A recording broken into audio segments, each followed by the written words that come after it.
हरे कृष्णा। गीता अमृतम में आप सभी का स्वागत है। तो हम आ गए हैं भगवत गीता अध्याय 7 श्लोक क्रमांक 11। तो हम श्लोकों की उन श्रृंखला पे चर्चा करने का प्रयास कर रहे हैं जहाँ पे भगवान कृष्ण कहते हैं कि अपने दैनिक जीवन में, डे टू डे लाइफ में कैसे उनको आसान तरीके से देखा जा सकता है और समझा जा सकता है। तो इसी श्रृंखला को भगवान आगे बढ़ा रहे हैं। तो भगवत गीता अध्याय 7 श्लोक क्रमांक 11 भगवान कृष्ण कहते हैं, बलम बलवताम च अहम कामराग विवर्जितम धर्म विद्धो भूतेषु कामयस्मि भरत ऋषभ। भगवान कृष्ण कहते हैं कि मैं बलवानों का कामनाओं तथा इच्छा से रहित बल हूं। हे भरत श्रेष्ठ अर्जुन, मैं वह काम हूं जो धर्म के विरुद्ध नहीं है। देखिए, भगवान कृष्ण कहते हैं कि बल बलवताम च अहम, ये हमारे पास जो बल है वो कहाँ से आ रहा है? भगवान कृष्ण कहते हैं कि वो मुझसे आ रहा है। तो व्यक्ति में, किसी व्यक्ति में अगर बल है तो इमीडिएटली उसको ये ऐसा एहसास होता है कि यार ये तो मेरा खुद का कमाया हुआ है। जैसे बहुत सारे बॉडी बिल्डर को आपने देखा होगा, एक्सरसाइज करते हैं तो उनको एकदम से ऐसा लगता है कि ये जो बल है ये मैंने खुद कमाया है, मेरी मेहनत से है। लेकिन अगर हम इतिहास की पड़ताल करें तो हम देखेंगे कि ऐसा नहीं है।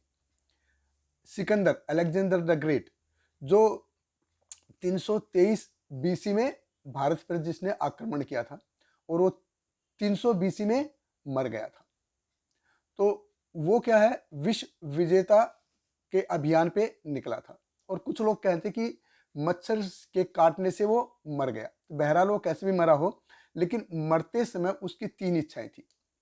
एक तो थी, वो कहता था कि मेरा जो कफन है वो मेरा वैद्य लेके जाएं।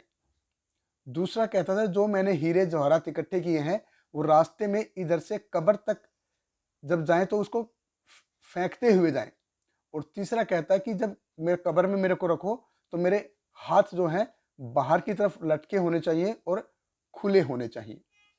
तो उनके जनरल ने पूछा कि अगर ऐसा ना हो, वो तो हो जाएगा, लेकिन क्या हम इसका कारण जान सकते हैं क्या, आपकी इच्छाओं का? तो वो कहते कि मेरा जो कफन है वो वैद्य लेके जाए, वो इसलिए है कि कितना भी बड़ा आदमी हो जाए, कितने भी वैद्य लग जाएं, कितने भी डॉक्टर आ जाएं, लेकिन वो उसको बचा नहीं सकते हैं। जब व्यक्ति को जाना है तो कोई भी वैद्य उसको बचा नहीं सकता है। दूसरा कहते वो हीरे जवाहरात मैंने इकट्ठे किए, कितने लोगों को मार के इकट्ठा किया है, कितने का जीत के मैंने जो इकट्ठे किए हैं, अभी मैं जा रहा हूँ मरते समय, यानी वो मेरे अभी किसी काम के नहीं है, इसलिए उनको रास्ते में फेंका जाए। तीसरा कहते हैं कि मेरे हाथ बाहर की तरफ लटके हों, वो इसलिए कि मैं कितना भी हम कमा लें, कितना भी कुछ कर लें, लेकिन जब हम जाएंगे तो वो खाली हाथ जाना है, हमको कुछ भी लेके नहीं जाना है। तो देखिए, अलेक्जेंडर जितना ग्रेट आदमी था, बलशाली व्यक्ति था, वो भी जीवन के अंत में ये जान गया कि ये जो बल उसका है, जो उसने कमाया है, ये एक्चुअल में उसका नहीं है। भगवान कृष्ण जब इस भूधरा को छोड़ के जा रहे थे तो अर्जुन को उसने आदेश दिया कि मेरी पत्नियों को हस्तिनापुर लेके आ जाओ। और जब वो उधर से आ रहा था तो रास्ते में कुछ भील लड़कों ने उसका रास्ता रोक लिया और बोला कि देखो, अगर आपको इधर से जाना है तो हमको टैक्स देना पड़ेगा। अभी अर्जुन को पुरुष तो जाग गया। अर्जुन बोला, तुम जानते हो मैं कौन हूं? मैं अर्जुन हूं। मैंने किस किस को हराया है तुमको पता है? क्या हूं मैं? तो बोला कि तुम कोई भी हो, कुछ भी हो, आपको अगर इधर से जाना है तो आपको टैक्स देना पड़ेगा, नहीं तो लड़ाई करनी पड़ेगी, हमारे साथ युद्ध करना पड़ेगा। अब अर्जुन बोला कि तुम जानते नहीं हो मैं कौन हूं, तो कुछ तुम कोई भी हो भाई, अगर इधर से जा रहे हो तो आपको टैक्स देना पड़ेगा या फिर लड़ाई करनी पड़ेगी। और अर्जुन ने फिर लड़ाई की और अर्जुन युद्ध में हार गया। तो अर्जुन जैसा व्यक्ति, अर्जुन कहते हैं तत्व धनु ते ईशव सरथ हयाते स अहम नर्तो यत अनुमंति सर्वम शणेन तद अभूत असत ईश रिक्त। कि तत् वह धनु, कि मेरे वो धनुष भी वही है। ते ईशव, बाण भी वही है।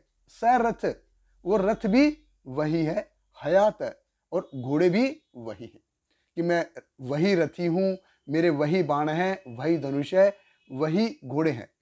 स अहम नरप्तो यत अनुमति, मेरा राजा वही राजा हूं जिसके आगे बड़े बड़े राजा शीश झुकाते थे। सर्वेम क्षणेन, वो एक क्षण में चला गया। तत् अभूत असत ईश रिक्तम, भगवान कृष्ण नहीं है तो वो ऐसा सब ऐसा हो गया जैसे सब कुछ मिट्टी में मिल गया, धूल में मिल गया। भगवान कृष्ण की इच्छा नहीं थी। तो अर्जुन पहचानते थे कि जो तेज, जो बल, जो पुरुषत्व उसको मिला है, वो भगवान ने एक विशेष कार्य के लिए दिया है, और वो विशेष कार्य खत्म हो गया तो वो सब बल भगवान ने वो छीन लिया। 1960 में मोहम्मद अली, जो एक हैवी वेट बॉक्सर थे, उस जमाने में वो बोलते थे कि I am the greatest, I am the greatest, I am the greatest. और जब ये ओलंपिक की मशाल जलाई जाती है तो उसको ये मशाल जलाने के लिए बोला गया था। और वो जो 30 साल के बाद वो ऐसा हो गए कि मशाल जलाने के लिए उनके हाथ उठ नहीं रहे थे, उनको लकवा लग गया था। तो किसी व्यक्ति ने उनका हाथ पकड़ के और वो मशाल जलवाई। तो मतलब ऐसा है कि ये जो बल है, हमको जो बल मिला है, ये भगवान का दिया हुआ है। इसलिए भगवान कहते हैं बलम बलवताम च अहम। और ये होना कैसा चाहिए? काम राग विवर्जितम। ये जो बल, जो पुरुषत्व हमको मिला है, ये कैसा होना चाहिए? काम और राग से रहित होना चाहिए। तो देखिए, जब भी हमको बल मिलता है ना, तो हम में इच्छाएं जाग जाती हैं और हम उनसे अटैच हो जाते हैं। राग मतलब अटैचमेंट, कि हमको, और उसका मिसयूज करते हैं फिर, कि हमको कुर्सी चाहिए, हमारे इतने सारे लोग हमारी सेवा के लिए होने आगे पीछे घूमने चाहिए, ये होना चाहिए, वो होना चाहिए। तो लेकिन अंत में क्या होता है? ना तो कुर्सी हमारी रहती है और ना ही लोग हमारे रहते। कोई भी हमको बचा नहीं सकता है, ओनली भगवान सिर्फ हमारे हैं। तो बलम बलवताम च अहम काम राग विवर्जितम। धर्म विरुद्धो भूतेषु काम अस्मि भरतर्षभ। भगवान कृष्ण कहते हैं जो काम है ये धर्म के विरुद्ध होना चाहिए। देखिए, यौन जीवन जैसे हैं, तो जैसे ये किसके लिए होना चाहिए? ये सिर्फ संतान की उत्पत्ति के होने चाहिए, पर जो उत्पादन के लिए होना चाहिए। तो जैसे हमारे शरीर में सारी संस्थाएं काम कर रही हैं, हम आँख खोलते हैं, आँख खुलते ही देखना चालू हो जाता है, अन्न खाते हैं, वो अपना पचना शुरू हो जाता है, और जो एक्स्ट्रा होता है वो मल मूत्र के रूप में बाहर निकल जाता है। तो जैसे हमारे शरीर की सारी संस्थाएं काम कर रही हैं, तो ये प्रजो उत्पादन, ये भी संस्था है, ये भी ऐसे ही काम कर रही है। तो इसमें कोई बड़ी बात नहीं है। तो पुरुष के शरीर में बीज होता है, स्त्री के शरीर में गर्भ होता है, वो दोनों एकत्रित आते हैं तो एक नया जीवन आता है। तो आजकल लेकिन इसको बहुत हाइक दिया जाता है। तो जिस चीज़ की ज़रूरत नहीं होती ना, उसके लिए बहुत एडवर्टाइजमेंट किया जाता है। देखिए, खाने की कोई एडवर्टाइजमेंट आती क्या, कि कैसे खाना चाहिए? कोई एडवर्टाइजमेंट नहीं आती। कैसे नहाना चाहिए? उसके लिए कोई एडवर्टाइजमेंट आती नहीं। कैसे बाल कटवाने चाहिए? उसके लिए कोई विज्ञापन आता नहीं है। तो जिसकी ज़रूरत है उसके लिए कोई नहीं है, वो नॉर्मल सब कुछ होता है। लेकिन जिस चीज़ की ज़रूरत नहीं है उसको ज़्यादा आकर्षित करने के लिए एडवर्टाइजमेंट की जाती है। तो धर्म विरुद्धो भूतेषु काम अस्मि भृत ऋषभ। ये जो शक्ति है, जो बल है, ये भगवान कृष्ण कहते हैं कि धर्म के विरुद्ध जो है वो मैं हूं। इसका उपयोग सिर्फ किसके लिए होना चाहिए? संतान उत्पत्ति के लिए होना चाहिए। अगर हम इसका उपयोग सिर्फ इंद्रिय भोग के लिए करते हैं तो हम पशु तुल्य जीवन बिताते हैं। बहुत बहुत धन्यवाद। हरे कृष्णा। श्रील प्रभुपाद की जय। Hare Krishna, Krishna Krishna, Hare Hare, Hare Rama, Rama Rama, Hare Hare.